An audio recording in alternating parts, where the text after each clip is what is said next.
gün öder hesabı. Yaz tahtaya bir daha, tut defteri kitabı. Sarı çizmeli Mehmet Ağa bir gün öder hesabı.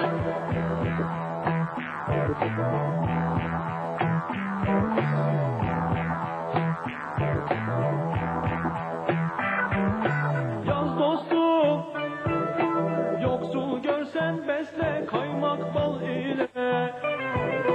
Yaz dostum, garipleri giydir ipek şal ile. Yaz dostum, öksüz görsen sar kanadın kolunu. Yaz dostum, kimse göçmez bu dünyadan mal ile. Yaz tahtaya bir daha, tut defteri kitabı. Sarı çizmeli Mehmet Ağa bir gün öder hesabı. Yaz tahtaya bir daha, tut defteri kitabı. Sarı çizmeli Mehmet Ağa bir gün öder hesabı. Yaz tahtaya bir daha, tut defteri kitabı. Sarı çizmeli Mehmet Ağa bir gün öder hesabı.